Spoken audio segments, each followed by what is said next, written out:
Thank you. So this talk is gonna be about how info boxes work on files on Wikimedia Commons. And okay, let's start.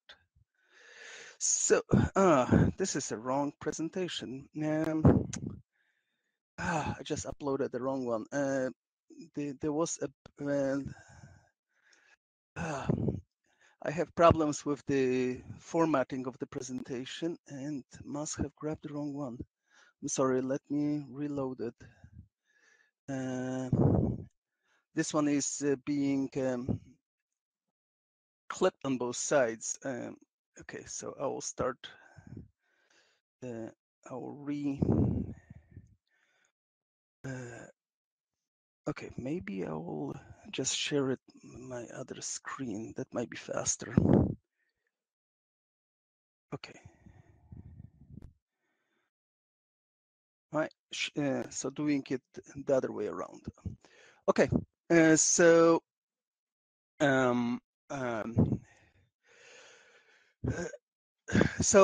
Commons file info boxes provide kind of interesting example of how structured data, and by structured data, I'm gonna use that term for both structured data on Commons and Wikidata, is used by other projects.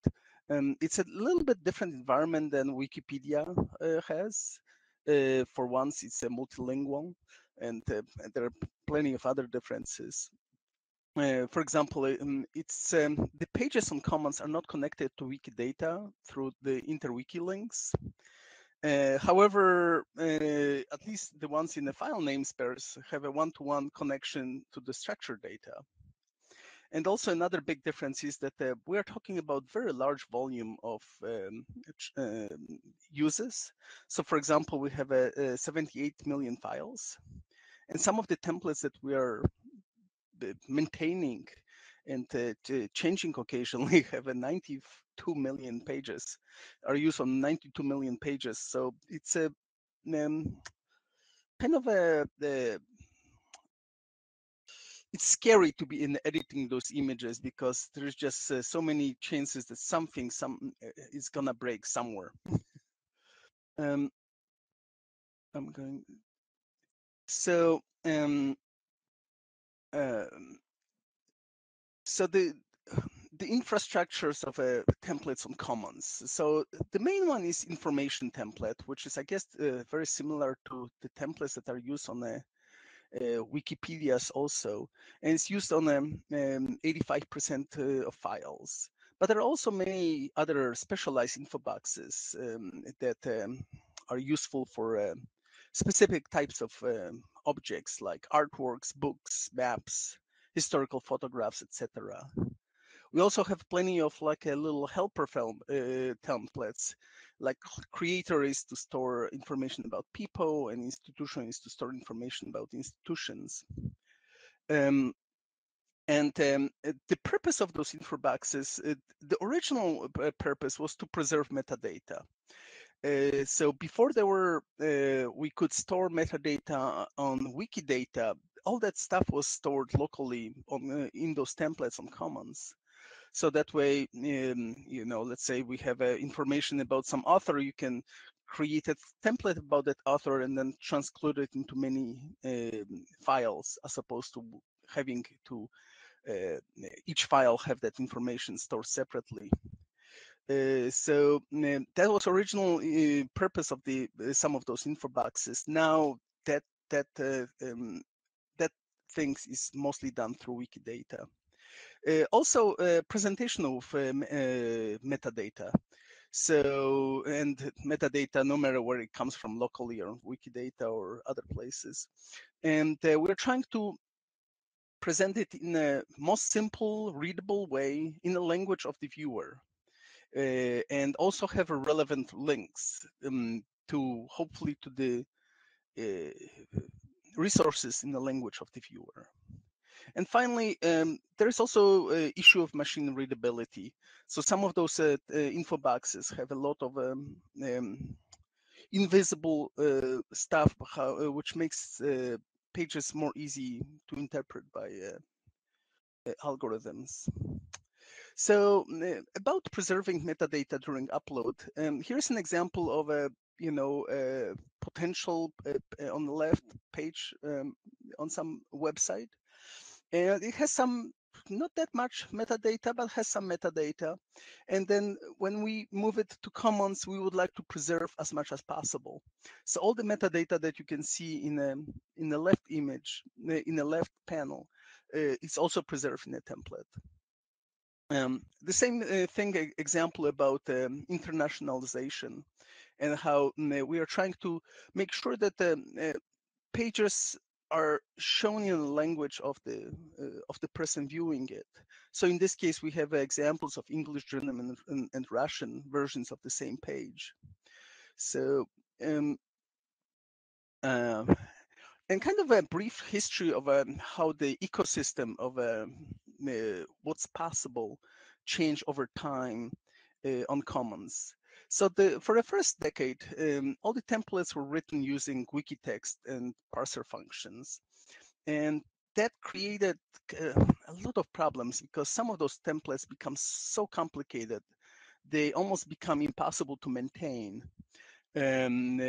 Without breaking something. The code was almost unreadable and just super complicated. And in 2013, Lua programming language was introduced as an alternative. And since then, most of the templates we have, high-use templates, were written in Lua.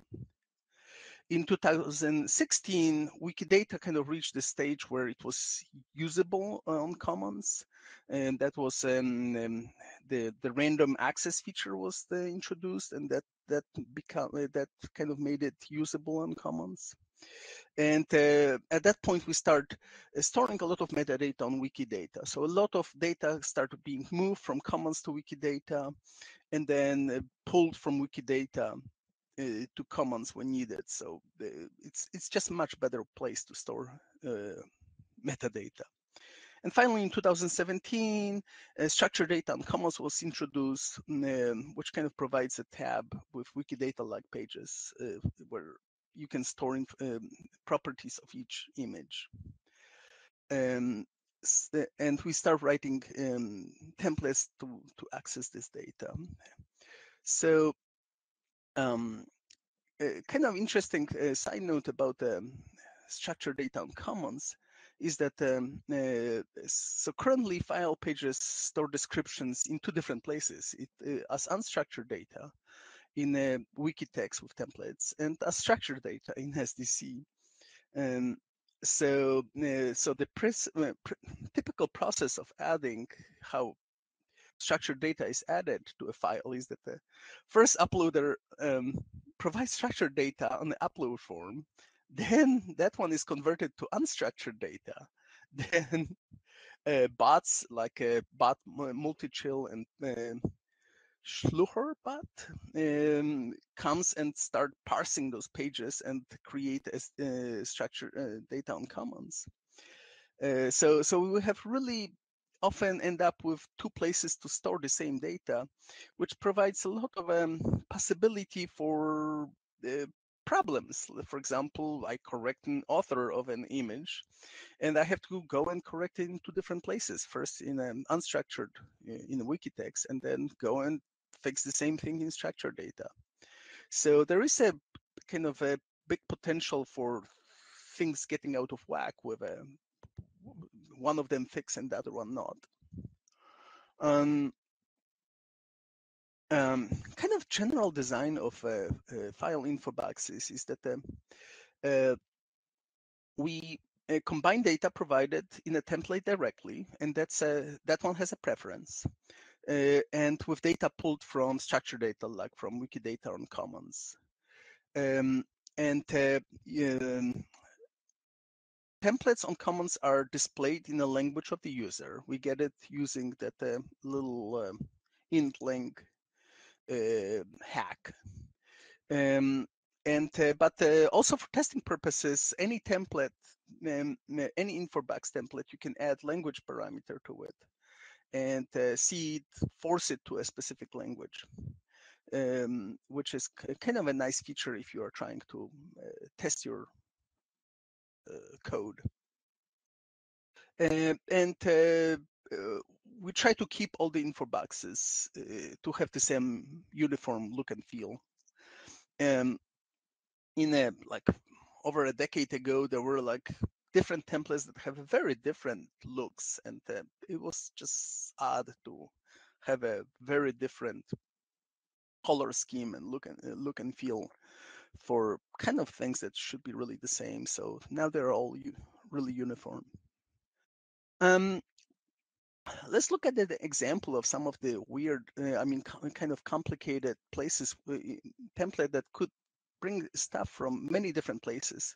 So for example, we have something called module coordinates, which is used on 33 million pages and is supporting two templates. One is a location template, which is mostly for camera locations, and one is object location.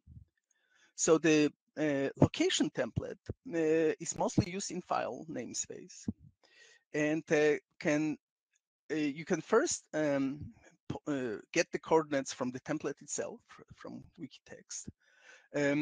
If that one is not provided, then you can pull it from structured data on commons. And in case that one is not around, then you can also, if someone provides you, let's say you have a Wikidata page for a specific photograph, which might be kind of rare thing to have, but we have some. Then we can also pull that data from Wikidata if you provide the item ID. Object location is another template, which is done using mostly the same code. And that one is used both in the file and category pages. And this one can also pull the coordinates from the templates itself, or structured data on commons, which mostly is usable for file for templates used in file pages. Or it can pull the information from the coordinates from Wikidata, which is mostly used if the template is used in category pages. And we pull the coordinates from 3 different Wikidata properties. And the fourth one is a heading, which we also display. And heading is kind of like used as a qualifier for some of the other ones. So some of those codes that pull stuff from many, many different places can get kind of complicated, and the logic of which one has a preference over which other ones kind of can get messy. Artwork is another kind of interesting template, which is using a Lua module with the same name. And that one is used for storing data about artworks and other objects stored within some cultural institutions. It's very useful for GLAM institutions. And each field in the info box can extract metadata from sometimes large number of properties, and is displaying that information using existing commons modules and templates. So the artwork template and module often is that middle layer that pulls the data from Wikidata and then push it towards some other codes that are, or modules that are used for displaying that information. And here's an example of so the on the top you see how much code it took to create a template that you can see on the top, just by providing all the information manually in the wiki text. And on the bottom, so the current version can just give me the Wikidata item ID and creates page that is almost identical. So it really simplifies data upload. I mean, upload of the images, because all you have to do is provide the information to Wikidata and then just link to it. Information template is used on 67 million pages, and in the last 16 years of its existence, there were very little changes to that template. People really did not like adding new fields, changing it much. And it was rewritten in Lua in 2019, mostly to allow lookup of the metadata from structured data on commons, but also just to clean up of some of the kind of there is a better way to write some of that code. So some of the things that needed to happen for that rewrite was that needed to develop and document schemas used on structured data to store information like author, date, and source. So like first you have to engage with the community to figure out how are we going to store it, then actually document it. So that way, if someone is storing it the wrong way, we can point them to the documentation and ask them to do it the right way.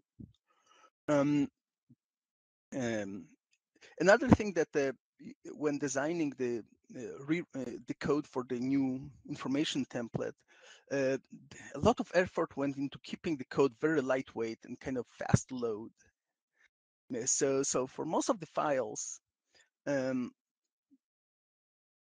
we try to load as little, do the work with as much little code as possible, but also allows something called lazy loading, where like a rare, more complex modules are needed.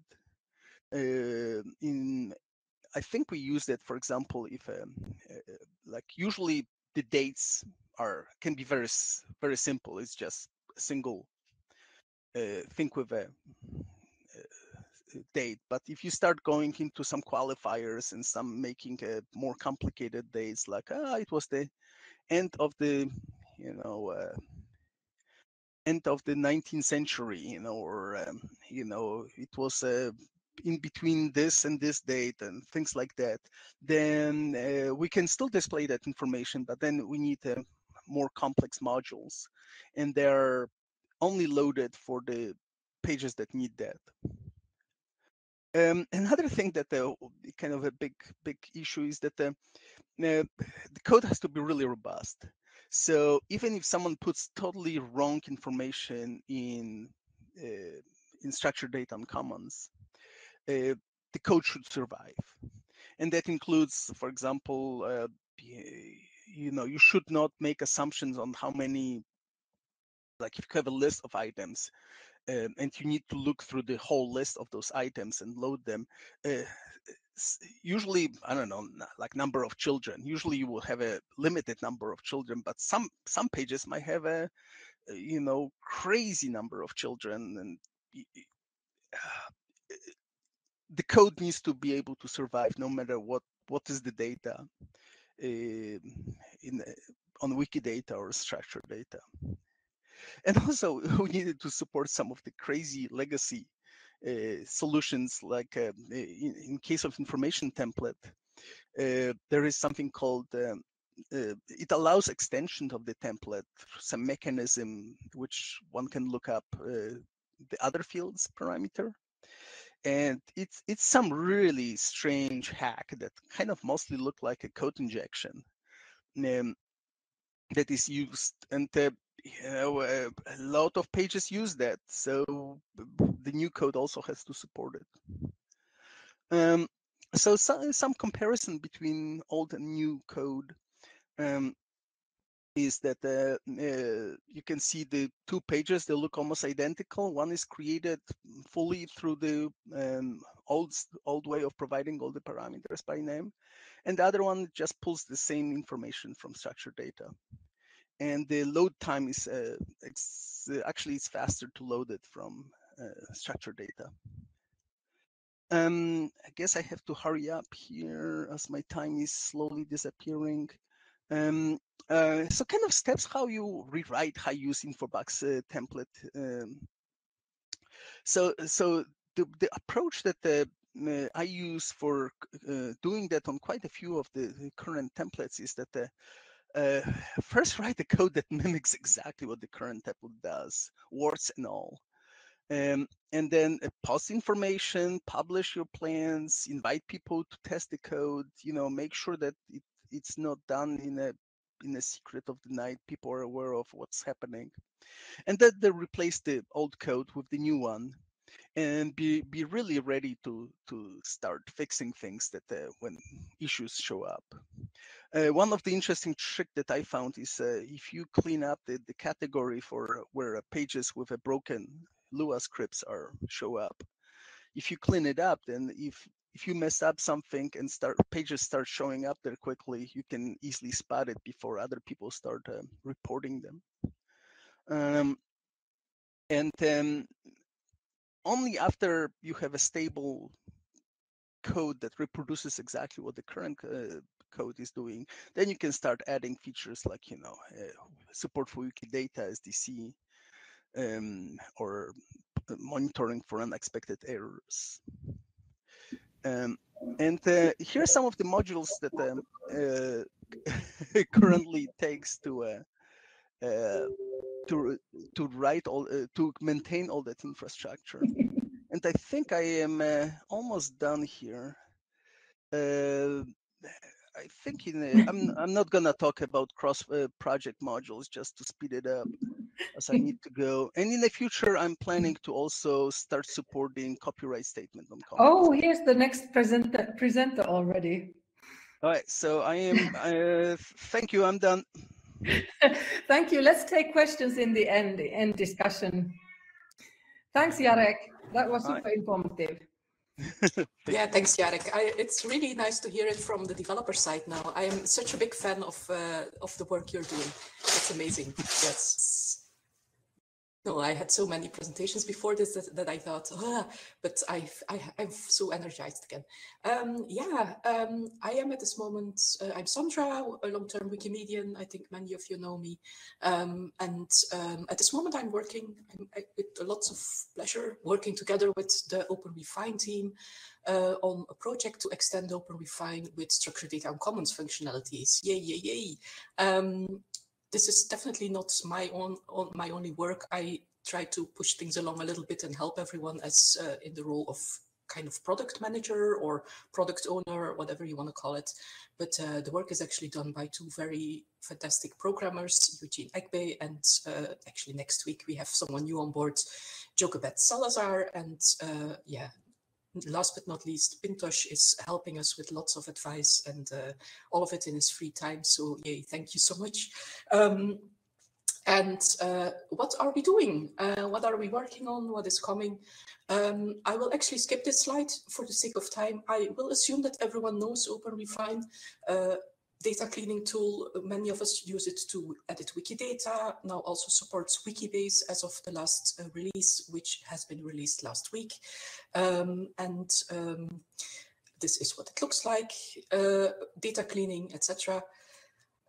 Basically, people, including myself, as soon as structured data and commons was deployed 2 years ago, people started to ask, like, wouldn't it be fantastic that there were like a powerful tool that could do big size, flexible batch editing, etc., etc. Maybe even batch uploading of large batches of new files with structured data. Maybe even, oh, that's an exciting thought, a replacement of the horrible, no, I'm being too cruel here, but the maybe outdated GlamWiki toolset, and maybe a powerful upload tool and batch editing tool that actually can work with structured data. And so this is history. Around summer 2019, at least summer in the Northern Hemisphere, I filed a ticket in OpenRefine's GitHub repository to say, hey, is OpenRefine interested in doing this? And the OpenRefine group said, yes, we would like to do this. We would like to extend OpenRefine, not just with Wikibase functionalities, but also specifically structured data on commons functionalities. And we did a grant application with the Wikimedia Foundation in the beginning of this year, which was awarded. I want to thank everyone in this room who has supported our application. We were so overwhelmed with all the positive support that we got, and we got the money, and that's why we are working now. So we started in July. Actual development started in September. So we're really just at the beginning, and the project is going to take a year. What are we doing? We actually have 3 major milestones. Of course, small stuff will happen in between, but you can expect us to, come up with new stuff at 3 moments. Now-ish, kind of officially this weekend, or maybe a little bit after, we have a reconciliation service, a basic reconciliation service for comments ready. I will explain that in the next slide. Around January, end of January 2022, you can hope that we will have a version of OpenRefine that allows to batch edit existing structured data files. And we also are aiming to develop upload functionality for files with structured data, and that should be ready by the end of June. This is our general timeline. Now, for those of you who are familiar with reconciliation and with Wikidata, you might scratch your head a little bit thinking, reconciliation with commons, how does that make sense? So basically what that service does is that you feed OpenRefine a list of commons files, file names, and of course, as a first step, the reconciliation, like the core reconciliation functionality, is that it looks up the M numbers for those files, looks up the M identifiers. But actually the magic happens after that. The magic happens here. It's called the data extension service. What you can then do, thanks to the reconciliation service, is you can actually tell OpenRefine to retrieve from these files, these reconciled files, the wiki text and the existing structured data, which will give you new columns in OpenRefine with which you can then work and clean and reconcile further and create new structured data. So suppose that someone has done very big uploads with only wiki text. You can take that wiki text, clean it up, reconcile it, and then turn it into structured data. So this is like a foundational step, on which all the other functionalities will be built. It is already live. I have to say it's still under construction. We are ironing out the last, kind of folds. If you are a developer, you know how that goes. So bear with us. It might not be fully functional, but you can already try some stuff. And yeah, as I said, next steps will be indeed batch editing, batch upload. About the batch upload, I can still say we want to, of course, make batch uploading possible natively from OpenRefine itself. So OpenRefine will have something quite new to it as functionality, uploading files.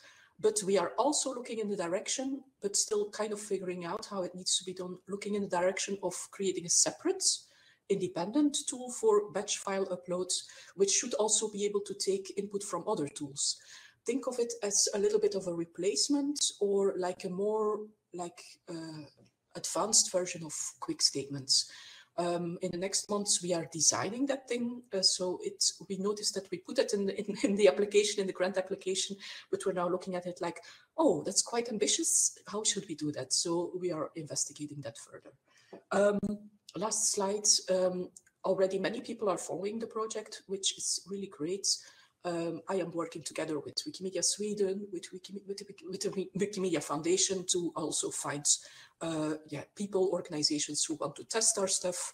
But more input is welcome. You can follow our progress in different places. We put monthly reports on Meta, which may not be super discoverable, but I also try to place when relevant reports in the This Month in Glam newsletter. We have an info page on Commons, and from that info page, which is still quite basic, that will be filled with more documentation as we go. You can also subscribe to receive updates on your talk page. And the people who have subscribed have not yet received any updates yet, but that will come, I promise you. So please be in touch. I'm also available for questions later on in the panel. And yeah, as I said, we're still at the beginning of things, but we're on schedule, and I am very excited about it myself. Thank you. And on to the next speaker, I would say. This is one of the most exciting things to happen in a long time. So really looking forward to that. So thank you, Sandra. And here we have Hai. And Hai is going to present a video, and we have the video as a link, and we will be testing a little bit this environment. So let's see how it goes. Yeah, either Hai or me, Johanna. I have a plus sign here, and I can share an external You have video. it. Okay, I will go away. So I think that will just be, I pre-recorded it because I'm a little bit sick and I sometimes cough pretty hard. So I would like to avoid needing to cough during my presentation. Okay. So we're just going to see if this will work. Hello everyone, my name is Aikrane and I'm going to show you a tool called Depictor, which is a tool I made that you can use to add structured data statements on Wikimedia Commons. So my name is Aikrane and I build online stories and other digital things, but that's mostly web development. And I've been a Wikipedian for over 16 years, since 2005. And here you can see my very first edit on the article on the Dutch painter Pim Mondriaan. I even could call myself a Wikipedian resident in 2013 when I was working at the Dutch National Library and Archives, but nowadays I'm mostly just a Wikimedia volunteer. And I really like to add structured data to items on Commons. And we've had Commons for a little over 2 years now, and it has proven itself to be quite useful. We're able to run Sparkle queries. So here you can see the results of such a query with locations of maps in an old Dutch atlas that I actually uploaded when I was working as a Wikipedian resident at the National Library. The search engine on Commons has gotten a lot smarter because of structured data. And we're able to add this wealth of new metadata on media items, so very useful. But there is a problem. We have the depict statement, which is like the cornerstone of the whole structured data system, which indicates what a media file depicts. But only about 6 million items of the 78 million media items on Commons have a depict statement.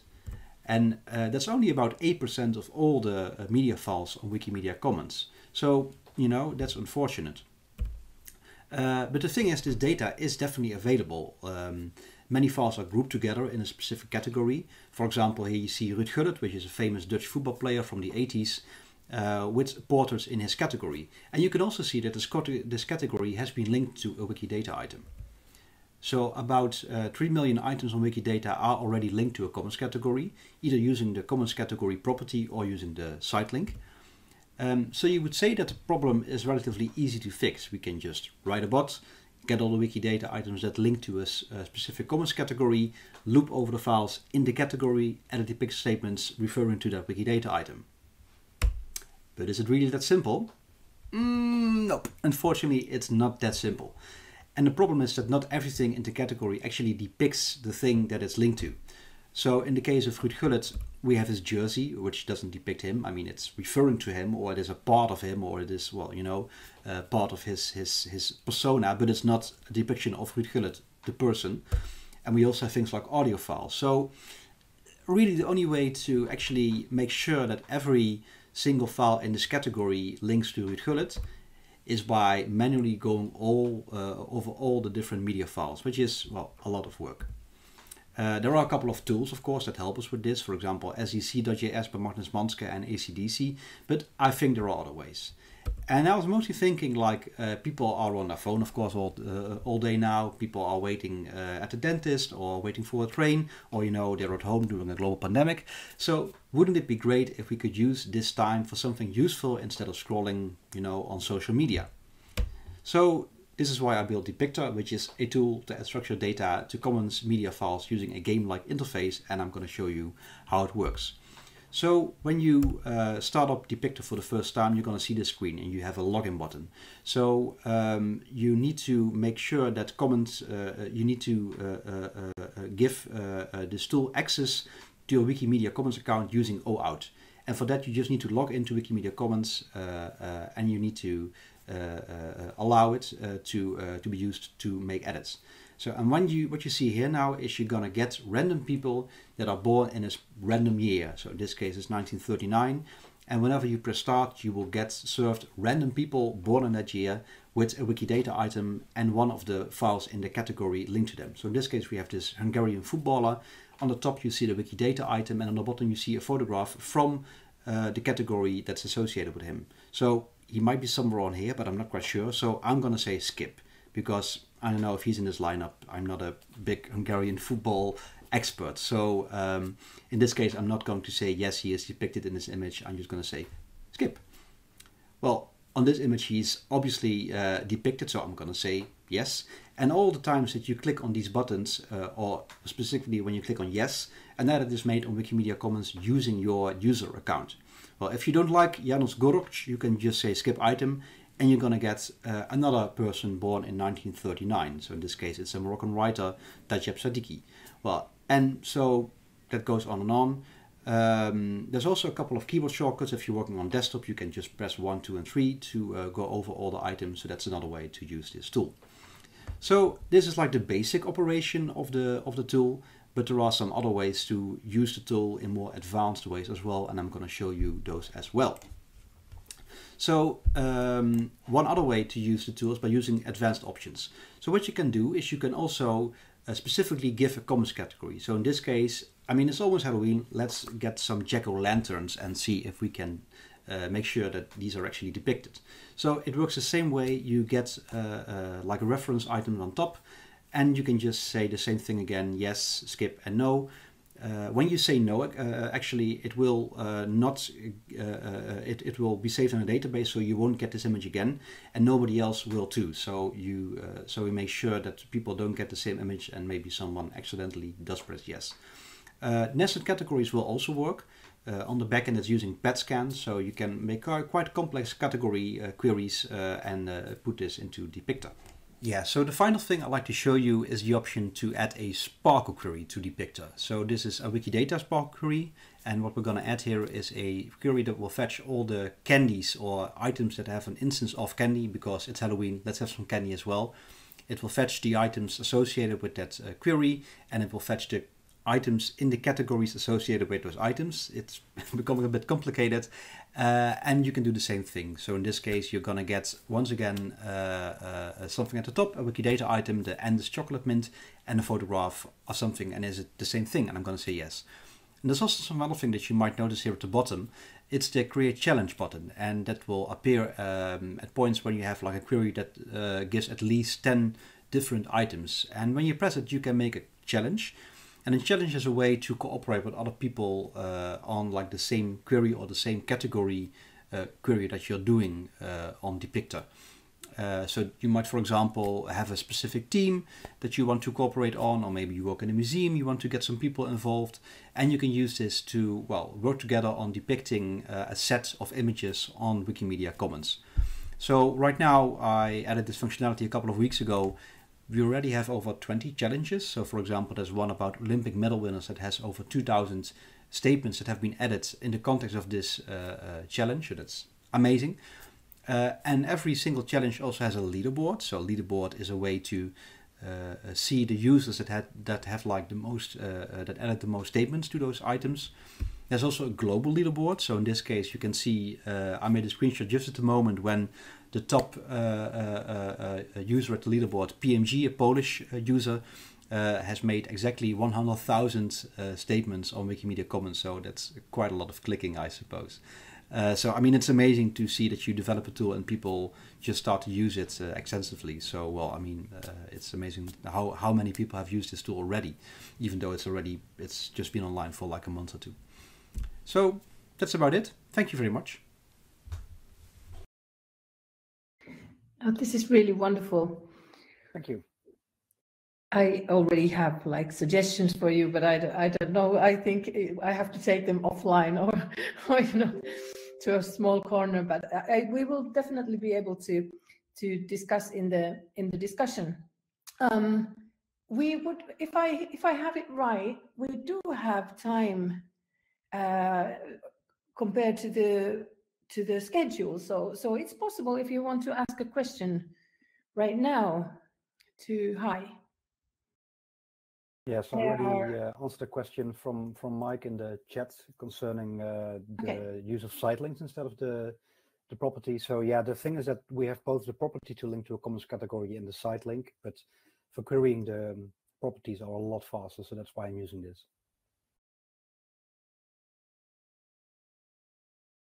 Also, Magnus has a Yes, I'm not sure. question.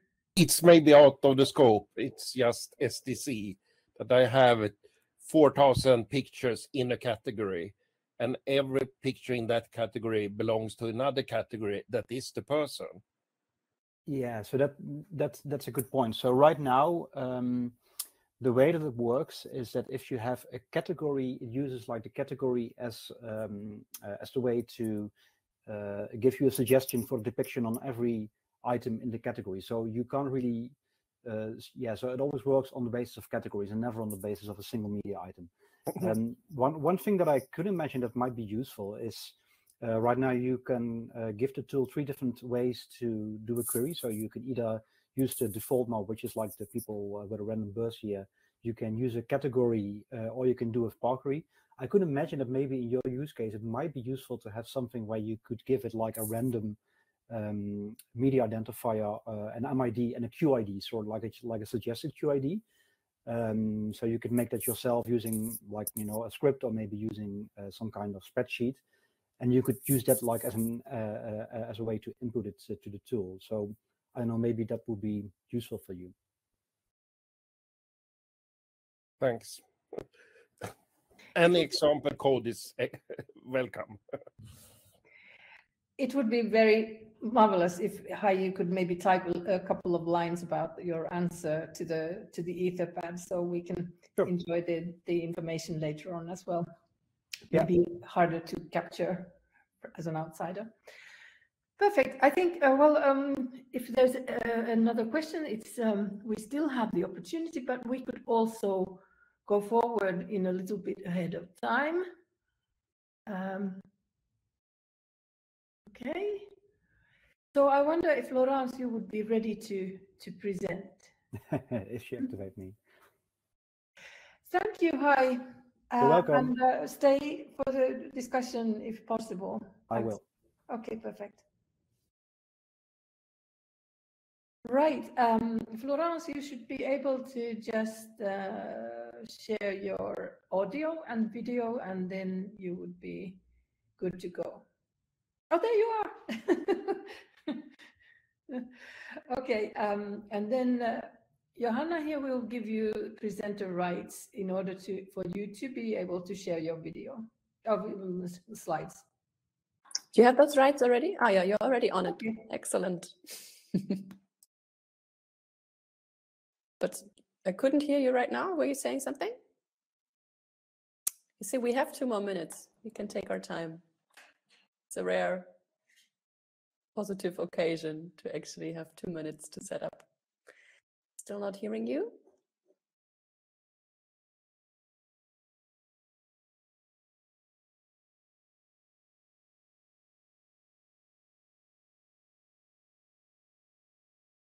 Did you check your settings in the top right corner of your screen? There's this little ... menu, and there should be a setting.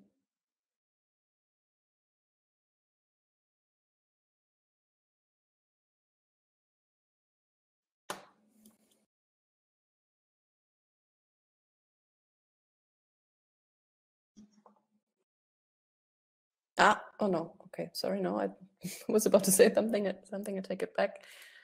Oh, still not hearing you. Are you in that menu right now?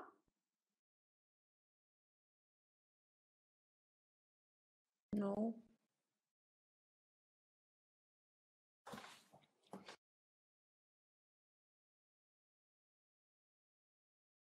There's some sort of switch on your microphone, maybe. I have that on mine. Sometimes I mute myself in different places. Nothing.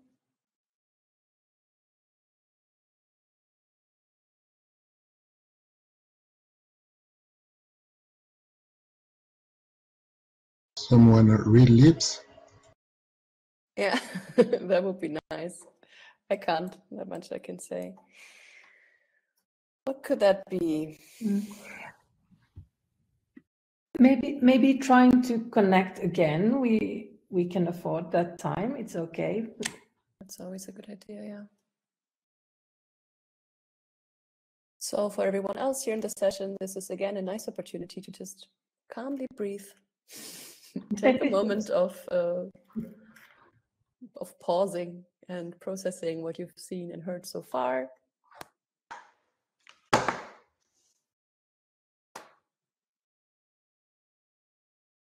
Are we connected without the microphone? Does it work better? Yes? I can hear you now. Good. I will need to give you the rights again. Put the webcam again. Cool. And the screen again. Webcam is slowly appearing. Yes, excellent. Yes, you have it. Okay. Good to see and hear you. So I'm going to go back up. I like what I see. Oh, yay! Yeah. Big success already. So, good morning, everyone. Okay, so this is Florence. This is a very windy, rainy area in France right now, and I think that's why but we are gone. So I've been invited today to shortly present you to give you an introduction and update to the EASA tool. And so EASA stands for Easily Add Information to Images on Wikimedia Commons. It is meant to be a mobile-first micro-contribution tools that makes it easy for groups and individuals to add structured data to Wikimedia Commons. So of course you will think, oh, that reminds me of Depicto. Right. So I will skip that slide because you don't need that. I explained it very much why it is interesting. So instead, my goal will be the following. First, I would like to give you a basic introduction, history, a tutorial on the EASA tool. Second, I would like to explain to you how it differs from the Depicto tool, which I love as well. Third, to outline the impact of the tool after 2 years of operation, the future, what is next, what is being planned for 2022, and I will finish with a call for action. So the tools was released in 2019. It was a pilot project of the GLAM structured data team on Commons. So it was a partnership between Wiki in Africa, Eastropedia, and Wikimedia Foundation through the funding and the mentorship of Sandra, who is in the place. So where did the idea come from? It actually came from a need that I had for the Wiki Loves Africa contest. The contest had been running for 5 years at that time. It was very successful, but we had a problem. Most participants were actually newcomers, over 80% of new people. And they were happy to upload images, but they could hardly care about putting description, putting categories, and even less depicts, of course. So we thought it would be a good idea to propose a tool that would at the same time make it possible to easily add description and depicts to images. But there was another goal as well. We also wanted to facilitate the life of local organizers in Africa, organizer of events and activities on the ground, by providing a tool which they could easily use to create small challenges, super simple, super quick to set up, and providing them with all the reporting data that they needed each time they have to report to their association members or to the funders. So I'm a contest organizer myself, so the tool was really reflecting my own needs. So in tech terms, I was the product owner of that thing. Let me give you a short run through. This is the homepage of the tool, which is on Toolforge. So I gave the link here. The tool, when you enter the tool, you have the opportunity to browse through all open campaign. All of them are public. Some of them have been, they all have been created by a single person. Some of them are closed, some are still open. You can go through them. And at the same time, because I wanted to create it and because we were having this conversation today, I created a brand new campaign. So that's campaign number 179. And that's a real campaign. It's not a testing. That's something that will be running for 2 months. And the goal is to use all the images collected during the Wiki Loves Africa 2021. That was 8,000 images. And I want to have a good description of all those images. So it's brand new. It started today. So there's no contribution at this point. When I click on Get Started, I get to a screen that is both working on mobile and desktop, which will collect randomly the images from the category. So first difference with the Depicto tool, we only use categories. We do not use queries to drag images, drag content, and I think it's a great idea. So if we can integrate that later in our tool, I will do that. But it's not the case right now. So this is an image that is immediately collected from the category. It will display some of the description already existing on Commons, and it will also display the already existing depicts that were added, jam and shelf, as well as a caption. So the big difference with the Depictator tool is that it doesn't provide you with a depict which you will accept or reject or skip. In this case, it's actually quite more demanding. You have to enter your own depicts. So let's say if I think I want to add the color orange because I think it fits the image as well as it's interesting to tag it, I simply add it. It proposed me all the entries from Wikidata. So very importantly, I cannot create new Wikidata entry from the tool. It only feeds itself from the existing entry on Wikidata. I enter the tool, I save it, and I need to be logged in mandatorily to participate. And when it's done, I will see my new entries. Of course, I can also delete entries previously provided, such as jam and shelf, and I can as well upload improved captions. Just a minor comment related to languages.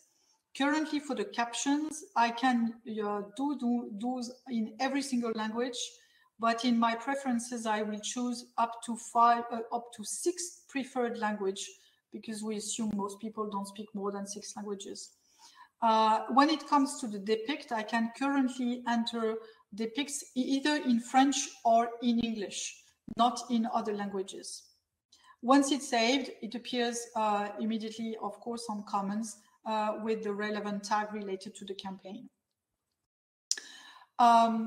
Here now, my new dashboard indicates that there is one edit being done to this brand new campaign 179. When I scroll down on this page, I have a link that allows me to edit the campaign, which I created myself. So as I was mentioning, everyone can create campaign.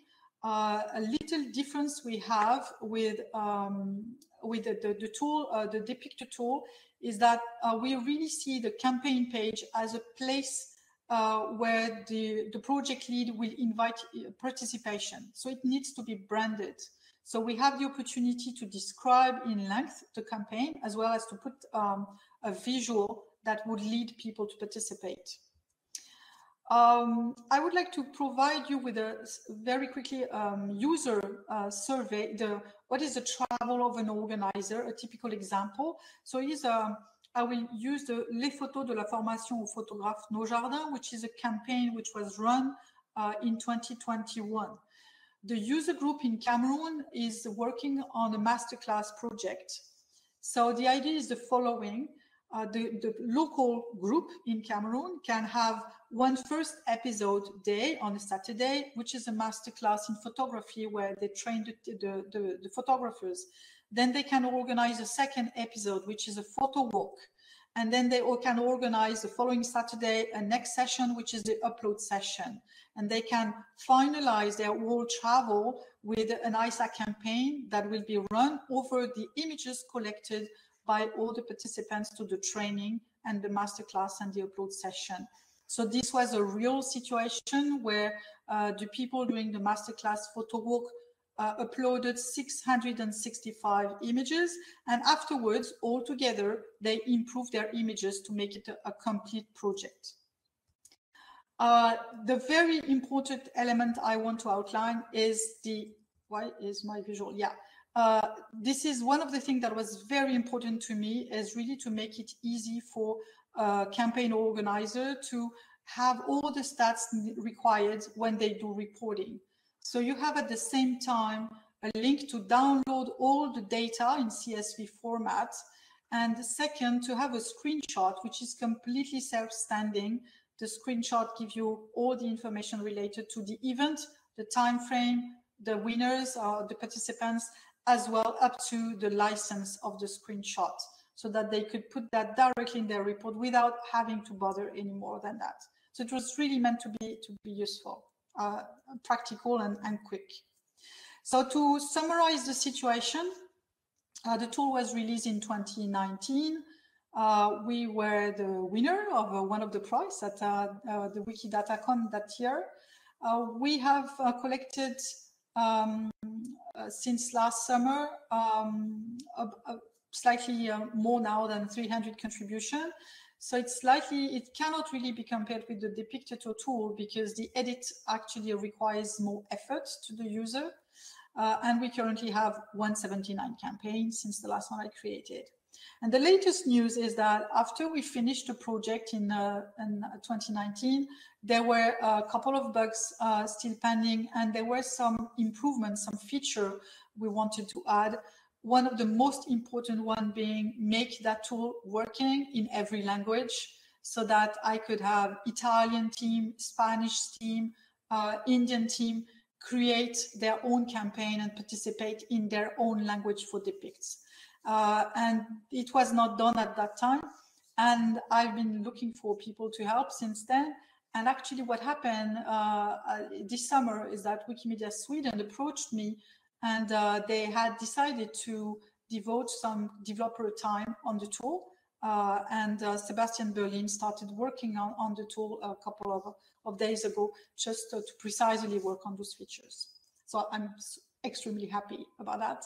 And last, I would like to finish with a call to action.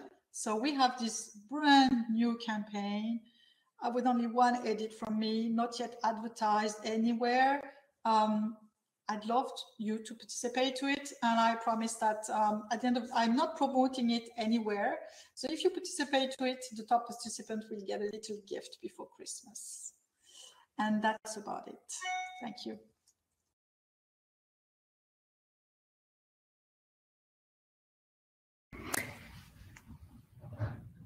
Thank you, Florence. This is one of my favorite projects. Yes, I know. Yeah, I really also got carried away how it can be used in different languages, although maybe it's not like fully the full potential of that is not maybe yet used, but that is well.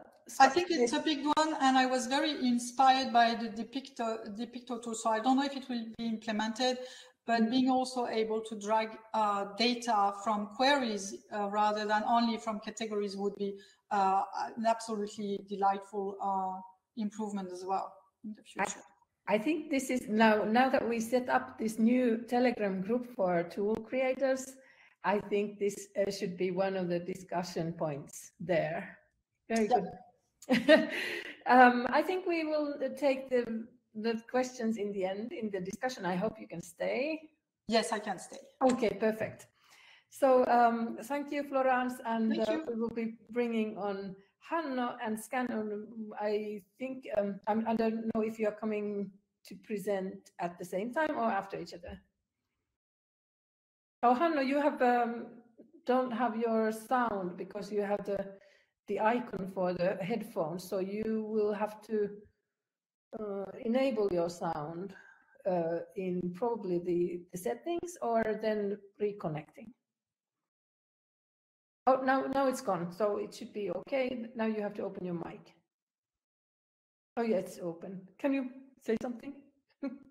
Oh, now you have your mic off. Okay. Perfect. Yes. So I will give the floor to Hanno Lans and Evelin Heidel, who are going to talk about copyright modeling for Wikimedia Commons and beyond. My interpretation, you will probably give a better title. So thank you. I will leave you to it. See you. Okay. I will talk about the implementation of the copyright status in Wikidata as well as in Commons. And the background is that I'm involved in several projects to check whether collections of museums are public domain or still copyrighted, all the works. And that is really time consuming, but if we put all the artists and all the information of the artists in Wikidata, it's really easy to check for a museum or persons who want to upload photos or paintings to see if it's a public domain or not. And therefore we have in Wikidata, we have two properties. One property is the copyright status for a work. And we have also the copyright status, and I developed that together with Evelin Heidel. She came up with that idea. That's a property that states if all the works of an artist are public domain or not. And that's, of course, there are some restrictions because it should be published and it should be an original work of art. And so, but in general, for most of the works, you can say if the author the artist has died more than 70 or 100 years ago, it's public domain. And this works really well. And we set up two scripts, two bots in Wikidata. One is the bot that is doing a tagging on based on the date of death. If that is known, it's public domain or not. And another script that is running daily is based on a live sign. So many people in Wikidata don't have a date of death, and they can be still alive, or it is unknown. But we can also base the copyright status on if there was a live sign. So for example, if they worked in a certain place and that is modeled in Wikidata, we can say that person was alive because he worked or she worked on that place during that time. These two bots are running daily. So what we do is to put the information of an artist online with a Florence date, the date that the work was created, and then these bots are running. And every day we have new information here, and we add the copyright status of the creator. You can see here two examples. One is when it has expired, one if it's still copyrighted, and we base that on if someone died more than 70 years ago or less than 70 years ago, and we also write down the dates on which that is based. Here are some results. This is the result of the Museum of World Cultures with a worldwide collection, and we provided the copyright status for 3/4 of all the persons in the data set. The National Photo Museum, and a Museum of Modern Art Van Abbe, and another Museum of Modern Art in Arnhem. And you see that we have almost for everyone set up the copyright status. So this is really great. If we have this in Wikidata, we can also reuse this for Wikimedia Commons, and that's where we are suggesting. We have now already 245,000 artists in Wikidata with a copyright status. The scope is that the person has works in collection, or it is a photographer or a painter, or has a copyright representative. We don't do musicians, writers or musicians, because we don't need that at the moment, but we could also broaden the scope, but we don't want to overact. But if we want to connect this to Commons, we have we have several gaps still. One is that the copyright in commons are based on the source country and the United States status of the copyright rules. And in Wikidata, we have the group of jurisdictions, for example, the list of counts with 70 years of PMA or 100 years of PMA, but we don't know the source country of we don't set the copyright status based on the source country, and also not on the United States status. So that's a problem. I don't know if we should improve that in Wikidata or improve that in Commons, or probably this is too ambitious that we should deal with this. And another issue is that in Commons we now have structured data, but we have there for work we have the digital representation of a work, and that is connected to Wikidata, and there is the copyright status of that work. We have depicts of a work in Wikidata, and we have especially for photographs, we have the creator field with some value if it's a Commons author or a QID to Wikidata. This is an example of a painting of Vincent van Gogh, and it's in public domain or in the Commons. But you can see there's not a United States public domain tag there, and if you look at the work, you see that there's said it's a digital representation of a work, but there's no copyright status here in Commons as structured data. And if you go to Wikidata itself, you can see that it's there. This painting is tagged as public domain. But what we could do is we use this information here in Commons. There are other possibilities. One, what will be very interesting is if we use the Commons upload wizard to provide information about the author and the copyright status. Another possible integration are the info boxes to put there the copyright information. And we could also add the template no uploads for copyrighted artists, because there are a lot of people uploading copyrighted works, and it would be nice if you can warn our users. And we could provide scripts to evaluate the copyright statuses and provide that in Commons. So if you look at the wizard, this is a suggestion to do, and I don't know if this is possible, but it would be really nice. This is the default upload wizard, and you can provide there the author of the work, and it would be very nice if we have an auto lookup, and we can also provide automatically the copyright status of the person here. And because now people have to choose between if it's first published before and if it's a reproduction of a painting, but this can be done automatically. Another thing are the boxes in in Commons, and in the Netherlands we already provide the copyright information status. This is a photographer, Rineke Dijkstra, and we have there the rights of their hair. Their hair work is copyrighted. Is stated there, and that we could also provide it probably on Commons. Yeah, and we have the template no uploads, and we could easily put that on all the categories in in Commons if we know that the works are still copyrighted.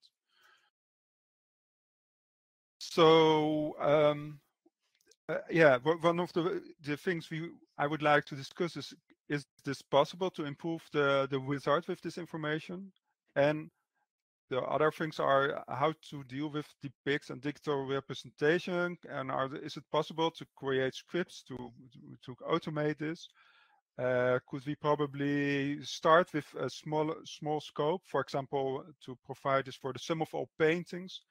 And can we provide more scripting that some things are done automatically? We could also start pages with Listeria, for example. Yeah, and if we have this, this makes it easier for museums as well as people from our community to upload works and and put this in the public domain. Hanno, there are some questions on the chat. And Sandra is saying, I think it would be absolutely great and informative to have copyright statuses of artists' work mentioned in their commons category info boxes, the ones maintained by Mike Peel. So people seem to be enthusiastic about that idea. And then Shim is making a comment about, like, for American artists, this is problematic. Rather, work should be before 1925, and for US works, is there a copyright on the work before 1989? And I guess this is something that you also wanted to bring to the table, the fact that the copyright status in the US tends to be more confusing and problematic than copyright statuses elsewhere, which is a thing that we've been discussing for a while with Hanno very so often. But yeah. Yeah, that is really a problem, but I think we could start with the easiest, the low-hanging fruit. For example, very old works and really recent works, and then go further and further to the more complicated situations. Yeah, and also another problem that we have been discussing, that I think that since Sandra is also here too, and you had that slide in your presentation about the problem between the PICs and digital representation. And this is where what Hanno is doing might be very useful, because in Commons, we know that a lot of GLAM institutions are choosing Creative Commons licenses to release their digital representations that are actually of public domain works. And that creates a lot of interesting problems, because we tend to respect those licenses, even when they're for other works. There is like this announcement that, oh, you know, the Wikimedia Foundation believes this is digital representations do not have copyright rights on digital representation, so therefore the work is in the public domain. And there's a lot of problematic situations there, particularly when collaborating with GLAMs. How can you do a better work in improving the copyright statuses of those works?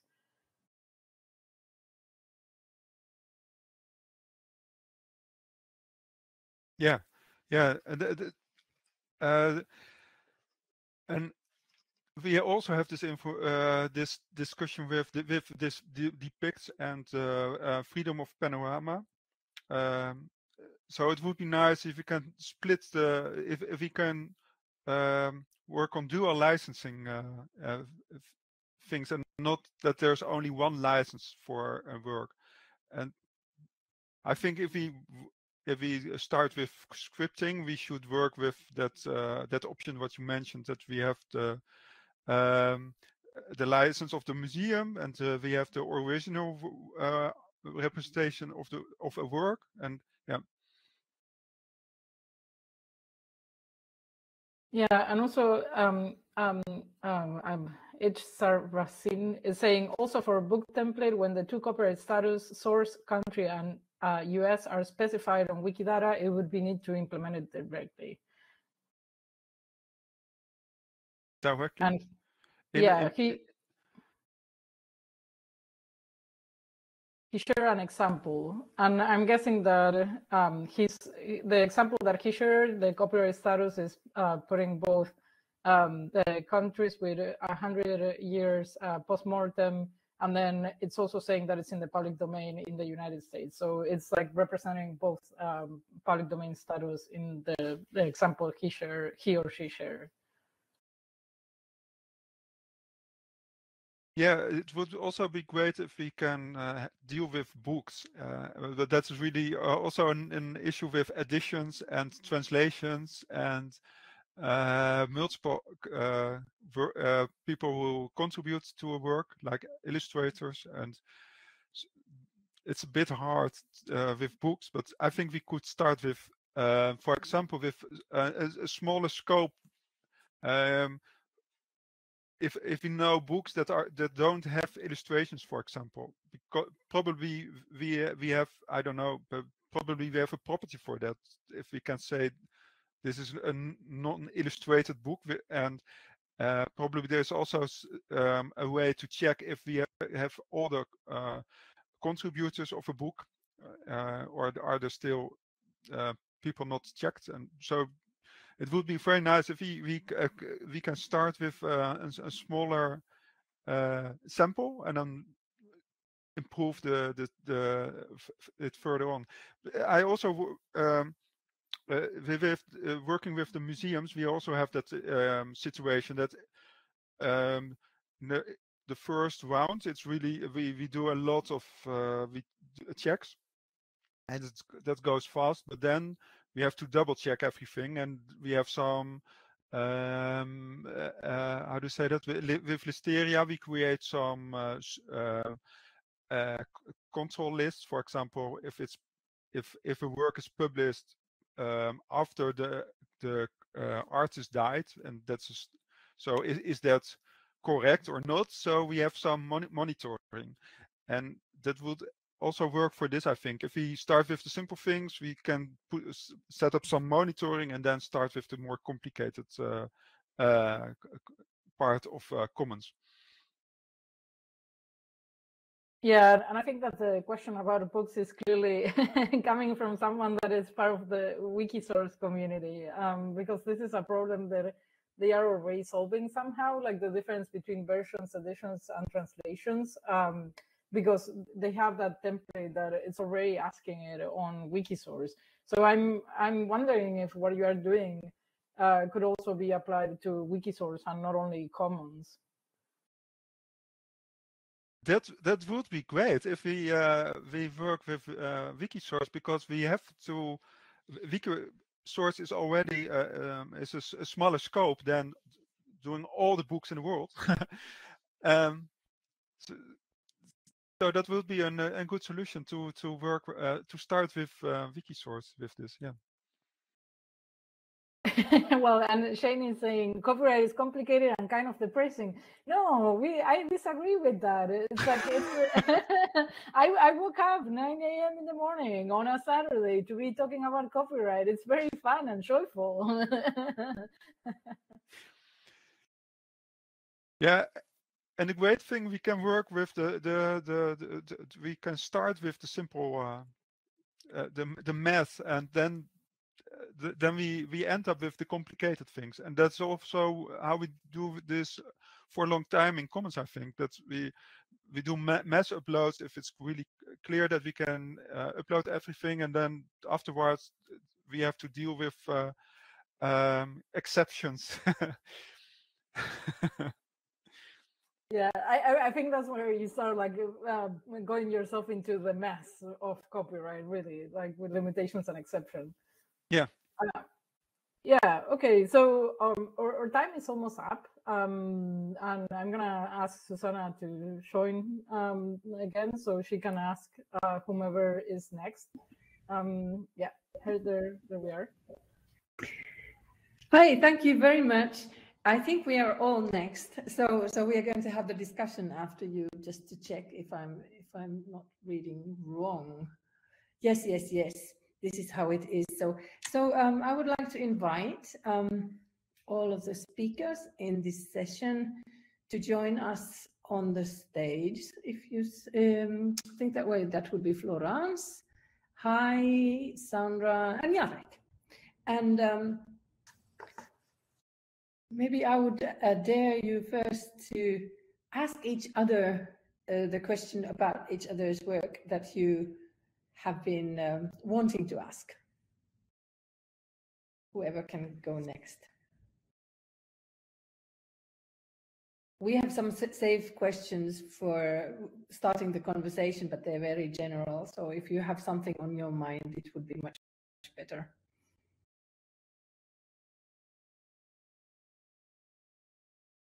Maybe we can start rolling back from the end towards the beginning. So about copyright, which seems to be really like a very uplifting for many of us. So maybe what do you see as the bottlenecks of modeling copyright in the work that you do, or what are the most difficult parts? And well, actually, you already said which ones are the low-hanging fruits, but maybe address them both. Evelin, do you know? I think that the US situation is difficult to model. I don't know how to deal with that, and when we can start with some simple situations for the US situation. So, for example, obvious public domain and obvious copyrighted, that will be already a win situation. But we don't do this at the moment in neither in Wikidata or in Commons, because it's really it's difficult. Yeah. And I don't know. I'm a bit unsure how to start with that, but I'm sure there are people who can help with that. Yeah, to me, the work that Hanno is doing is kind of fundamental for solving the copyright mess that Commons has been in the last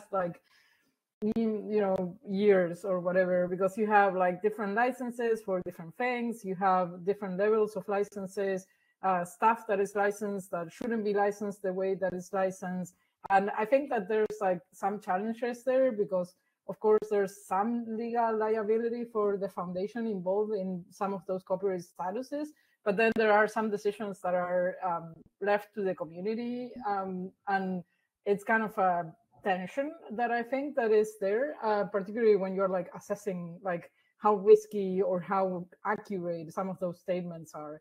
And so I think that the work that Hanno is doing is kind of pivotal, fundamental to solve some of those problems, because you can solve them through structured data actually, and instead of like everyone like doing this risk assessment or this copyright evaluation every time, you would have something a little bit more accurate and precise. I guess that's the main thing. And then, you know, in an ideal situation, what this would like sort of allow us to do in the future is like being able to actually say, you know, CC licenses are going to end eventually. Like the people that have done artworks or photos or multimedia or whatever with CC licenses, they are also going to die at some point, hopefully not in the next year or this year, but we would like to also be able to assess when some of those works are going to be entering the public domain, right? And that they don't stay in copyright forever just because of the sake of having a CC license. And I think that's like sort of the like future on how we might think about some of these things. But yeah. Yeah, I suppose one of the things that we're really bad at as a community is, I mean, we're really good at like adding things and making new things, but we're pretty bad at removing things or removing documentation. So it's, I mean, especially with copyright, if you look at Commons and you look at like all the documentation on copyright laws internationally, it's like, I mean, there's so much, and you're like all the time, is this still relevant? Is this still useful? Has this been superseded by some kind of other mechanism? And it's really hard for people to actually remove all the stuff, because it might still be useful in some cases, but usually, you know, it isn't.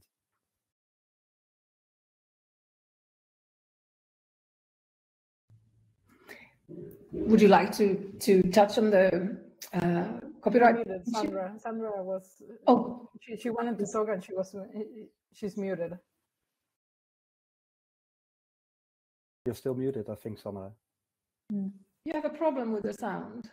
No, but it try now. It seems to be flickering. Yeah, I think there's something that's not. I think it's something with her microphone, not with the setting. Florence, how was yours result? Was it the physical plug, or was it with the connection? No, it was it was my I don't know why this thing was not working. It could not. It could. I could hear, but I could not know. So I don't know what it was. It was not a connection issue, I think. Sandra, if it is a connection is super bad. Try going out as today. Oh, you can't hear. It was it. She's still mute. Hello, Sandra. Sandra, you could try to go out and come back, so it might do some magic. Actually, funny, it went back to the. Right. But please try again. Yeah. Anyway, in the meanwhile, would you have? Okay, let's see how it goes with this. Now it's muted. Yeah, you have to click on the microphone button.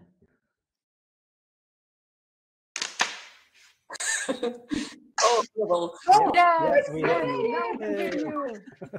So the very insightful thing I was going to say is, with all the work that Hanno is doing now, part of the discussion was that we are actually now able to be more precise about copyright statements on commons, and that was always one of my hopes. Of course, many hopes around structured data on commons, but one of them would be that we become better at becoming more clear about the layered copyright status of certain things we see in commons. But what I always hear, and I see that Jarek is not in the room here, or not, at least not in the panel, but I know that he's in the audience, is that we are very careful about changing infobox templates, and even if they are SDC driven, making them look different from what the community is used to. But I'm just speaking for myself, I would be super happy if we would display more refined copyright info, even if that's not, in parallel with what the community used to do. If we have better copyright info in structured data, that we use our templates to display that. At least that's my opinion that I'm expressing here. I would be all for at least starting with small experiments there of, making that better. And yeah, of course, starting where we have figured out the copyright correctly, the easy cases, of course, but I just wanted to state that. Yeah, I would completely agree with that. I think it's definitely, it would be a very good thing to like redo lots of the info boxes and lots of the template licenses. But I think it's like one of the other like difficult parts in our community is that, I mean, that does take a lot of design, and design usually means you need to make decisions for other people. And one thing that we're pretty bad at is making decisions together because it's all consensus driven. So it usually takes somebody to like pick up the towel or pick up like the things and do, yeah, I'm gonna change it, and then also not be afraid of getting lots of feedback and lots of critique about things that they have changed.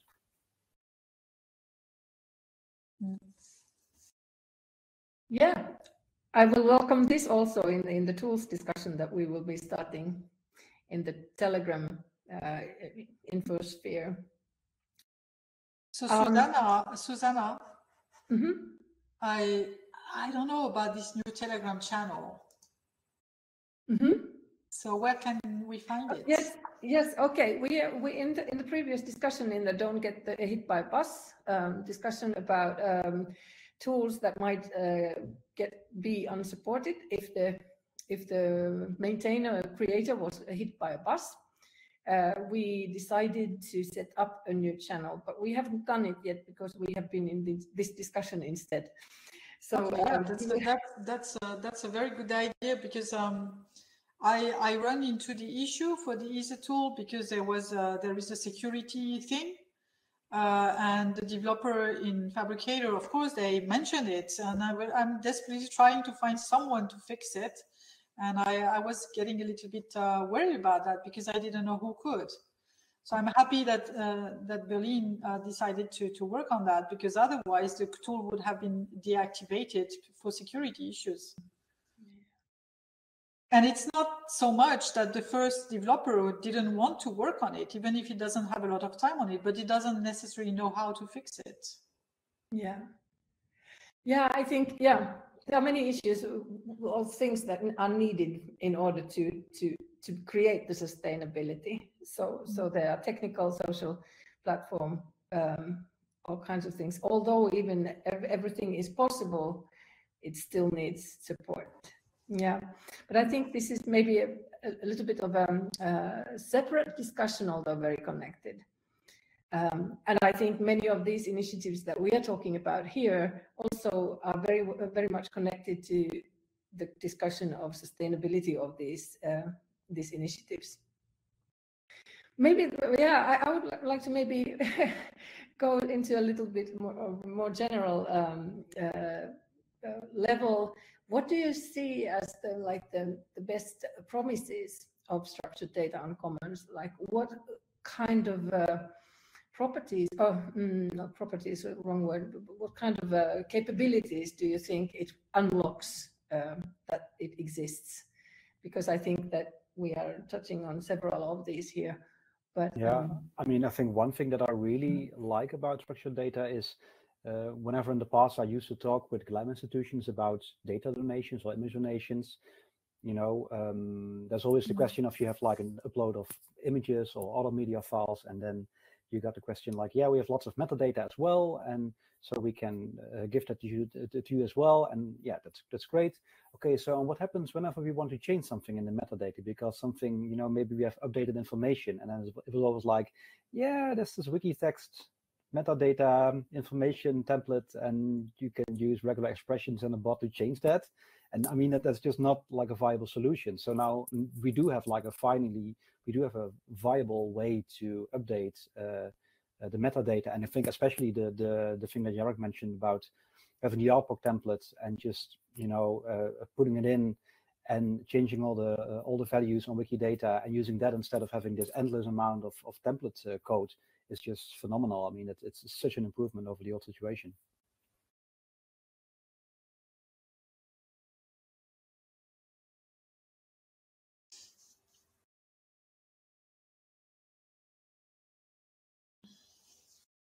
I wonder if all of you would like to take the stage, take the mic.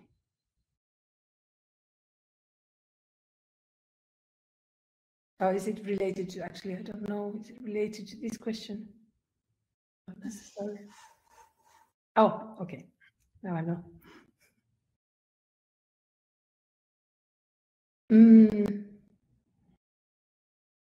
Maybe I would like to ask you, Florence, about your relation with SDC. What do you see as the great promise of it? So I must say I haven't followed, much to my shame, I haven't followed much of what was going on, the new things on SDC the past year or so. So I'm not sure what are really the big changes. I'm trying to listen this morning to understand more. I listened to the OpenRefine. I try to put my ears everywhere, but it's complicated. My big need as a campaign organizer is to be able to better sort what are the content that are really meaningful and useful. And this is something we have discussed quite a lot with Sandra 2 years ago as well, with the very big difficulty that we need to rely on the community to be able to say whether an image is interesting or not interesting. And at the moment, there are processes to select the quality, the feature, the value, and so on. And when it's done, it all relies on categories. And here I'm left trying to desperately do some queries of some sort to try to find my way around this, when it should be, it could be, I'm sure it could be much simpler. And maybe this is not something that should be sorted by categories, but rather sorted by structured data. So I know it's highly political and it's a sensitive topic, but honestly, it is not useful for me to have thousands of images, which I need to dig to be able to sort out something interesting. Let me give you just one example. Every year I participate now to the VP campaign. Wikipedia want photos, and we are left with thousands of categories of images that could be useful to be put on Wikipedia articles, but no way to really know which one is the best. And I think the structured data probably can help us on this path, at least to filter out the low resolutions, at least to filter out the low quality with some of the AI work being done around quality. I think if we have something of an interface which we could use, where we could filter, use some of the elements coming from structured data, some of the elements coming from categories, and all those things. At least it will filter me out something that could be useful. I don't know in which order the hands were risen. There's Vera and Sandra, but maybe Vera could go first.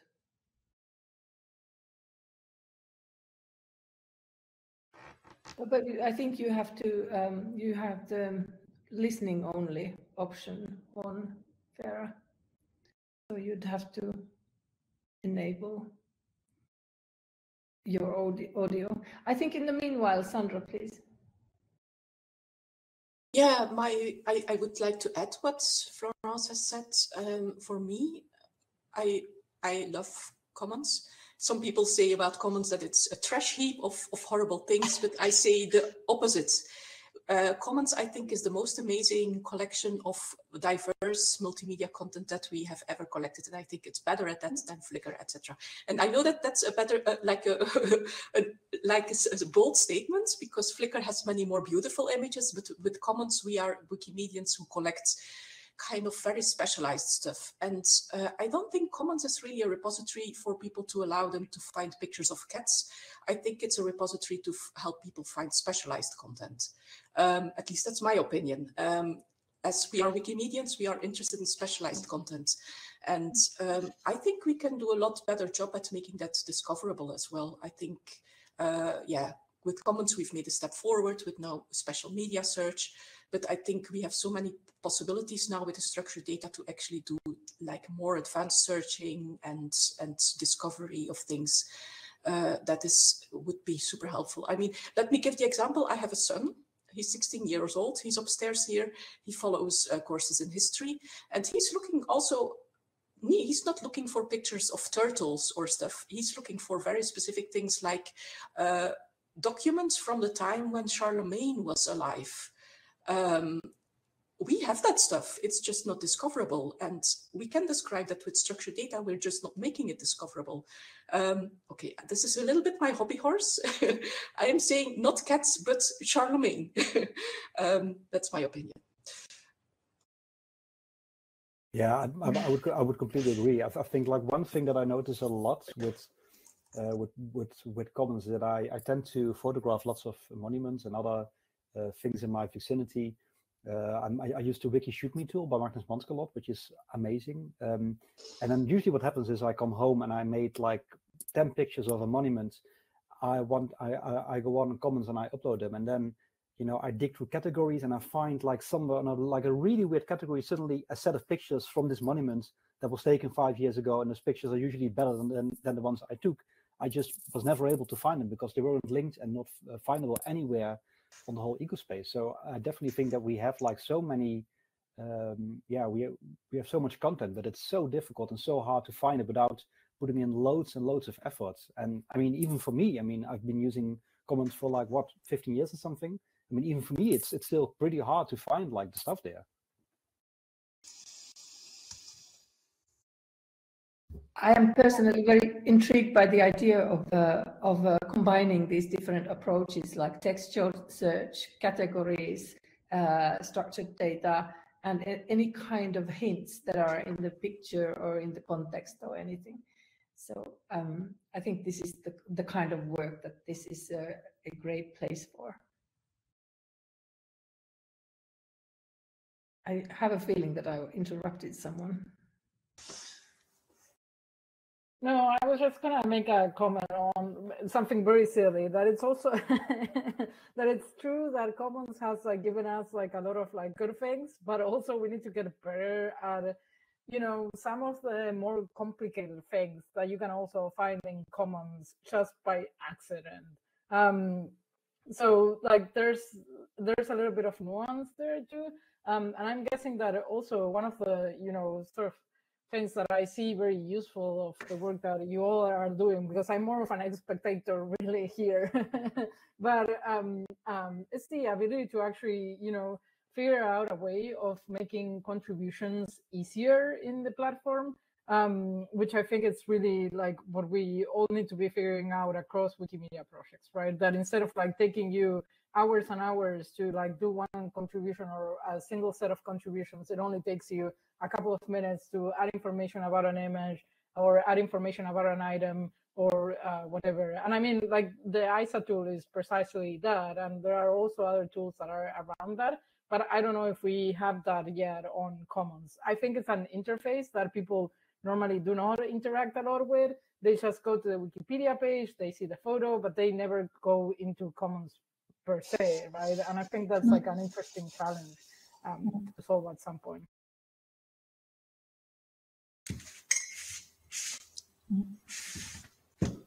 Would it be that we miss like a media first approach?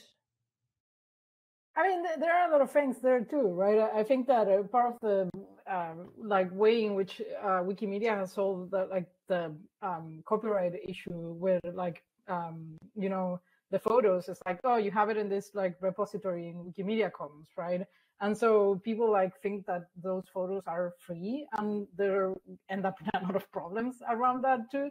And so yeah, I don't know how you could solve that, but I think that the approach of being very text heavy based definitely has gone a little bit against some of the like low hanging fruit in terms of contributions. Yeah, I still think many people see Commons as like the image repository for Wikipedia articles, which of course it isn't. I mean, it's like, I mean, it's definitely one of the most important use cases for it, but it's like it's a whole system of its own. So I mean, I could really imagine that I mean, tools like ISA and Depictor could help as well in like finding some of the hidden gems that we have on Commons right now. Because I mean, right now we're focusing on using or reusing like existing categories and reusing things to like add structured data to the media files. But I could imagine that maybe it would be possible to have like, you know, pretty complicated queries that would serve up like really orphanized images that exist somewhere in Commons that maybe have like some kind of a hint, so that you might be able to add like one single tag to it or one single depict statement to it, so that it's at least, you know, findable for people. So that might be one way to, you know, find some of these things that we have, but we, you know, that aren't just discoverable by people. And my pet idea is also to how to connect it to the media that is still outside the Wikimedia projects, or like specifically Wikimedia Commons. And what is the added value that Wikimedia Commons can give those images that maybe never uploaded to Commons, like as being maybe a reference point to the like different copies of the same work, for example, and so on. Maybe. Yeah, well, one thing I really noticed about reusing Commons images, I mean, even though like Depictor is a Commons focused tool, it's still like an external tool in a way, because it's not a part of the site itself, but it's using the APIs. And one thing I noticed is that it's pretty hard to reuse some of the data, especially I think the one thing that's holding me back at least from developing more tools is the fact that the way to get thumbnails for Commons images is really, I mean, it's definitely not up to standards compared to many other sites. It's if you try to get like a single image from Commons at a specific resolution, so let's say you want to have like a thumbnail of 500 pixels wide of a random file on Commons, it's I mean, it's like the API is really complicated, and also it's slow. I mean, I get like complaints from Depictor users all the time, like, oh, why is your tool so slow? And I want to like just be able to click and click and click and click. But the thing is, if you request like a single thumbnail for a Commons image, it takes like 2 or 3 seconds to get like a thumbnail back.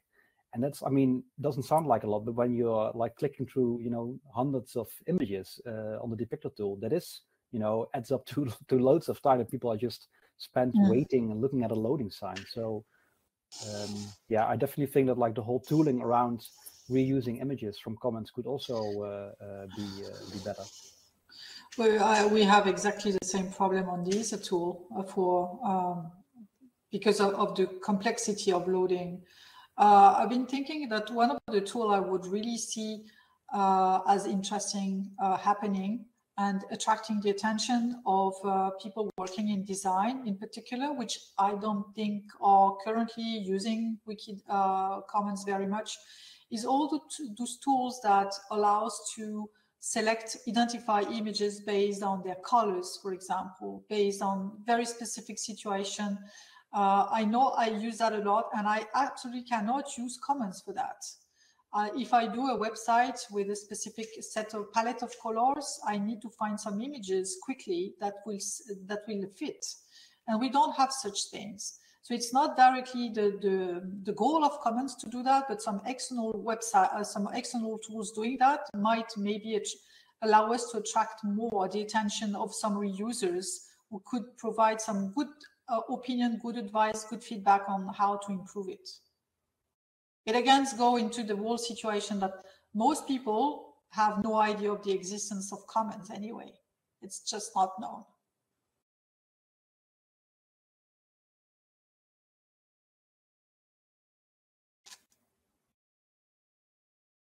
I have also some interesting ideas to poke you with. What do you think of one of my pet ideas? Another one of my pet ideas is the possibility of gathering some kind of provenance for items, media items, through Commons. And then there's another. So as to, for example, because the environment in general, although the Wikidata, Wikimedia is like always collecting this history, it's a versioning system in general, to be able to see who made changes, was it an algorithm, which museum did this addition, who corrected that bad language, etc., etc. So I would really be interested in tapping into that further. But it's not a question.